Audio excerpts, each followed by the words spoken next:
ကုရ်အာန်ကျမ်းလာတောင်းစုတော်များ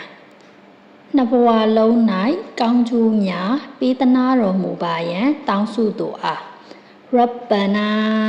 အာတီနာဖစ်ဒွန်ယာဟာဆာနတောင်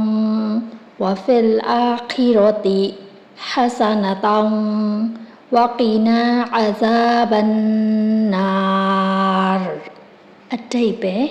အိုးကျွန်တော်မျိုးအားမွေးမြူဖန်ဆင်းတော်မူသောအရှ